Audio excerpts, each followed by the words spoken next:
Selamat pagi anak-anak semuanya. Hari ini kita akan memulai pembelajaran kita, ya. Sebelum kita memulai pembelajaran kita berdoa dulu kepada Tuhan agar Tuhan menyertai kita. Mari anak-anakku semuanya kita berdoa. Atas nama Bapa dan Putra dan Roh Kudus. Amin. Allah Bapa yang di surga, terima kasih Tuhan atas berkat dan karunia serta kesehatan yang Kau berikan kepada kami. Sehingga dalam hari ini kami dapat belajar bersama ibu guru kami. Ya Tuhan, kami serahkan seluruh hidup kami hanya ke dalam tangan-Mu. Dalam nama Yesus kami berdoa dan mengucap syukur.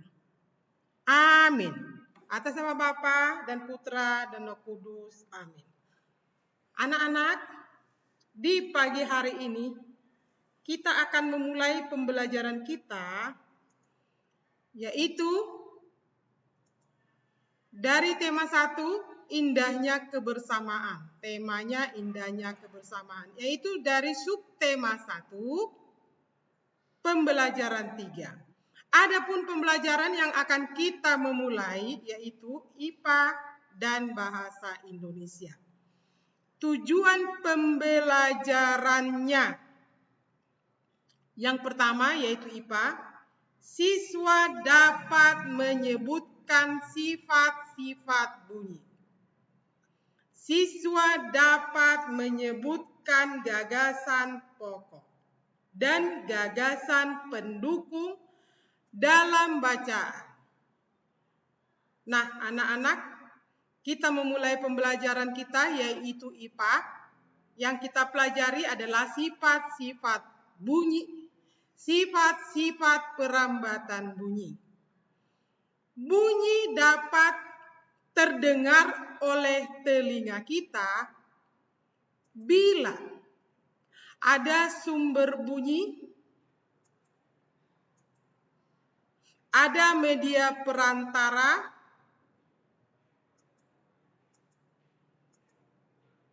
yang masuk ke dalam telinga kita.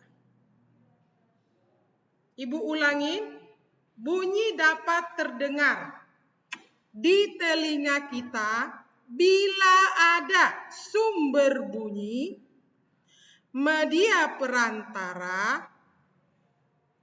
Media perantara ini bisa benda padat, benda cair, dan gas yang masuk ke dalam telinga kita.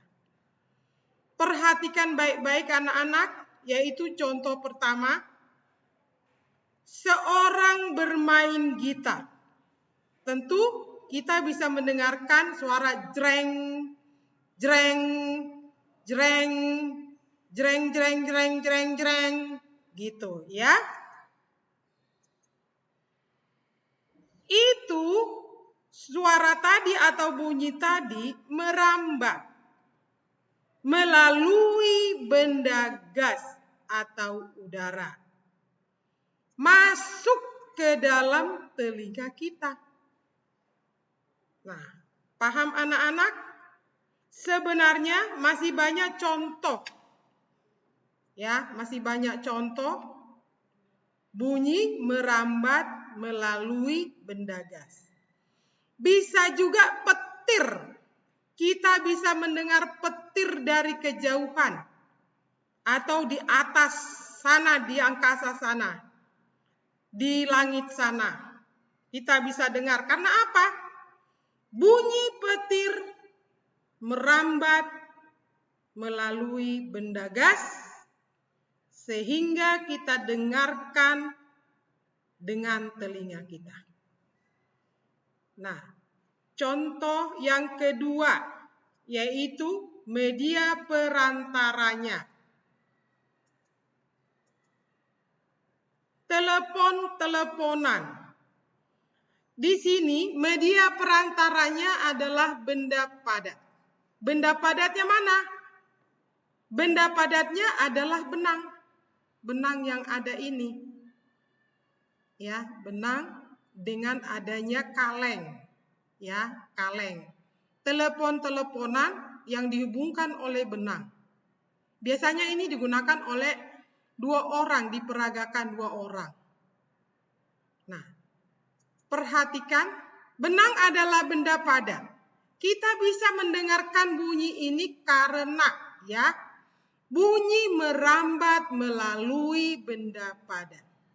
Benang termasuk benda padat. Dan juga kaleng tersebut.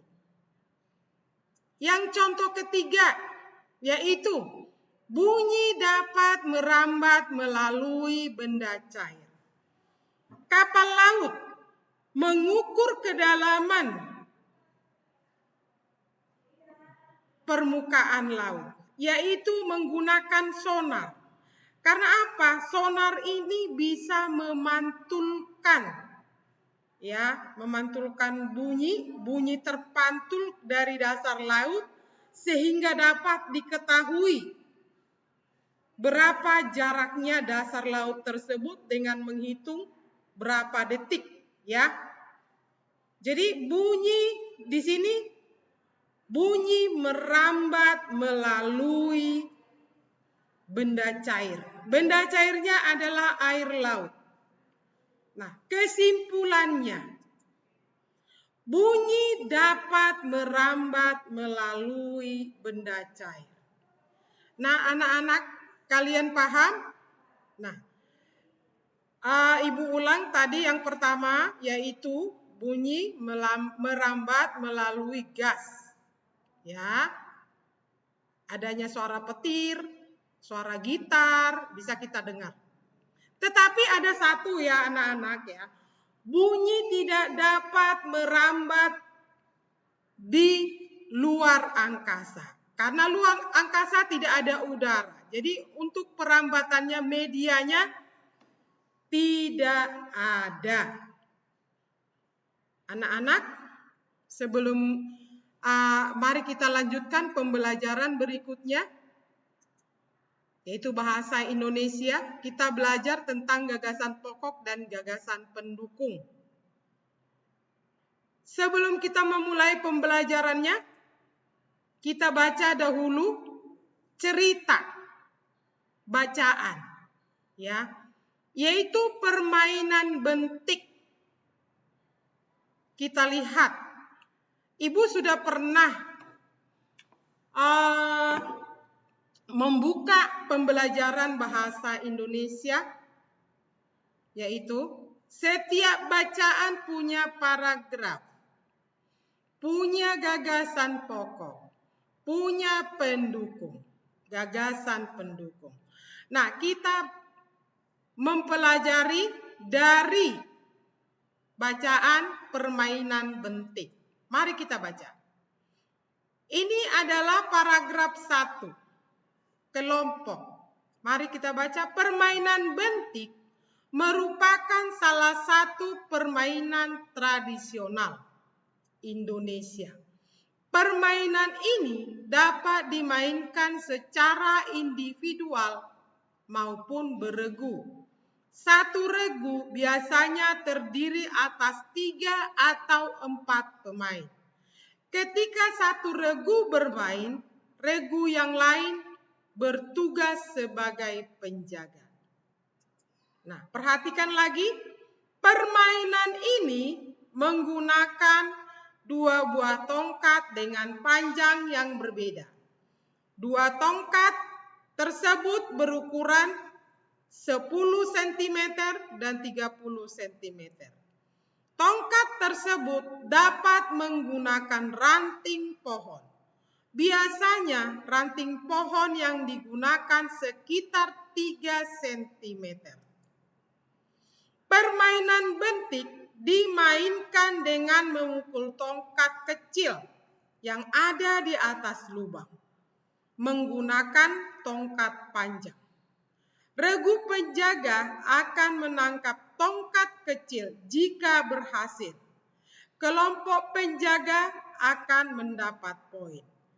Jika tidak berhasil, kelompok penjaga tetap berusaha menangkap tongkat kecil atau mengalahkan kelompok pemain.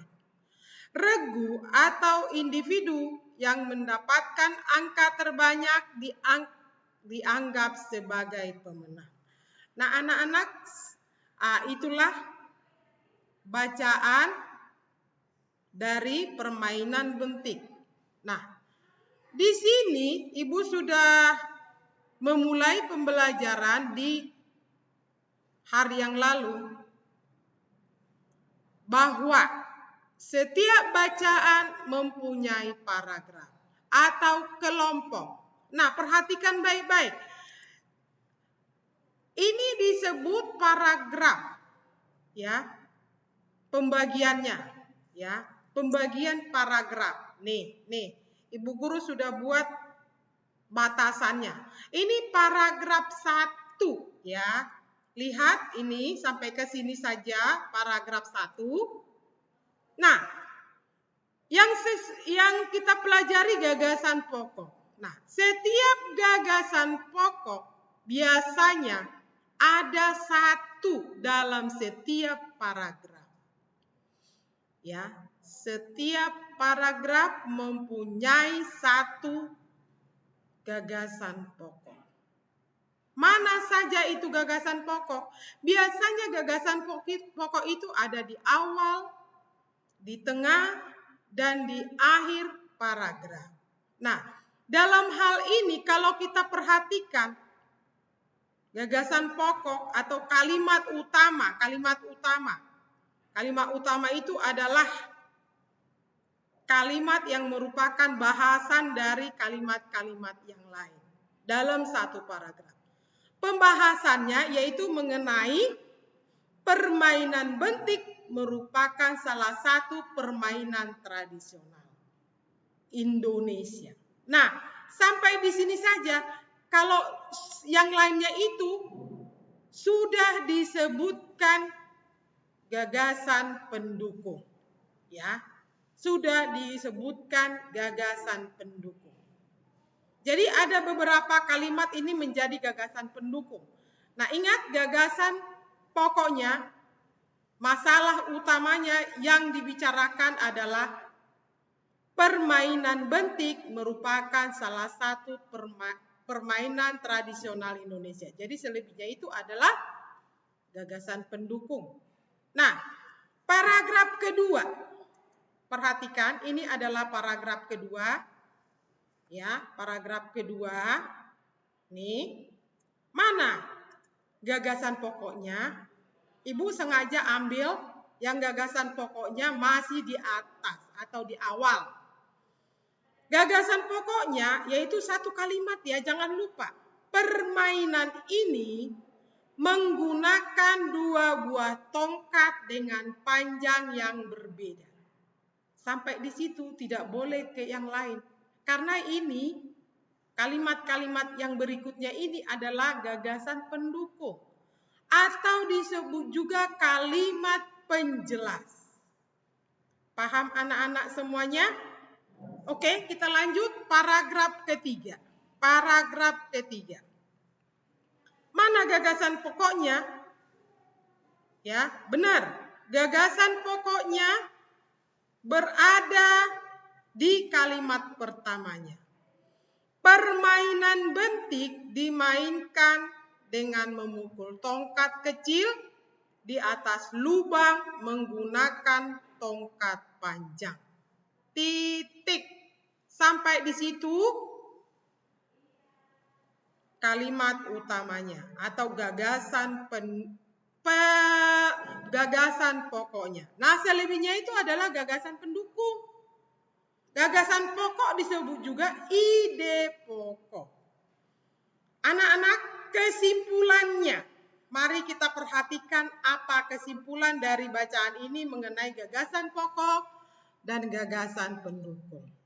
Kesimpulan di situ yaitu setiap bacaan terdiri dari beberapa paragraf. Tiap paragraf terdiri dari kalimat-kalimat. Ya, tadi permainan bentik ada berapa paragraf? Ya, benar, ada 3. Setiap paragraf terdiri dari beberapa kalimat-kalimat. Gagasan pokok, kesimpulannya yang lain, gagasan pokok. Gagasan pokok merupakan masalah utama yang dibahas dalam satu paragraf. Ya, tadi gagasan pokok. Ibu sudah katakan tadi, gagasan pokok disebut juga masalah utama atau kalimat utama. Gagasan pokok disebut juga gagasan utama atau ide pokok. Yang ketiga, gagasan pokok terletak di awal, tengah, maupun akhir paragraf. Gagasan pendukung adalah informasi yang menjelaskan gagasan pokok paragraf. Berarti selain gagasan pokok, kalimat yang ada di gagasan pokok itu, berarti selain itu, ya, itu adalah gagasan penjelas. Dalam sebuah paragraf, kalimat selain kalimat utama adalah kalimat penjelas. Kalimat penjelas itu bisa atau terdapat bisa menjadi beberapa kalimat. Sedangkan gagasan utama atau gagasan pokok cuma satu kalimat. Oke anak-anakku semuanya, mudah-mudahan kalian paham mengenai bahasa Indonesia dan IPA. Kita tadi sudah mempelajari tentang sifat-sifat bunyi, merambat, melalui benda gas, benda cair, dan benda padat. Dalam sebuah cerita atau bacaan pasti ada beberapa paragraf. Di dalam paragraf ada gagasan pokok dan gagasan penjelas. Mudah-mudahan kalian mengerti apa yang kita pelajari saat ini. Mari anak-anakku semuanya, kita akhiri pembelajaran kita hari ini. Semoga kalian semuanya tetap sehat. Salam sehat dari Ibu Guru. Untuk menutup pembelajarannya, mari kita anak-anak berdoa. Tundukkan kepalanya, kita berdoa atas nama Bapa dan Putra dan Roh Kudus. Amin. Allah Bapa yang di surga, terima kasih Tuhan kami ucapkan kepadamu karena Tuhan masih memberi kami kesehatan. Ya Tuhan, kami telah menyelesaikan video pembelajaran kami ya Tuhan. Kiranya melalui video pembelajaran ini kami dapat mengerti apa yang diajarkan oleh guru kami. Sertai kami Tuhan dalam kehidupan kami. Jauhkan segala penyakit yang menyerang dalam hidup kami. Terima kasih Tuhan, kami percaya Engkau selalu menyertai kami. Dalam nama Yesus kami berdoa dan mengucap syukur. Amin. Atas nama Bapa dan Putra dan Roh Kudus. Amin. Bye-bye anak-anak semuanya.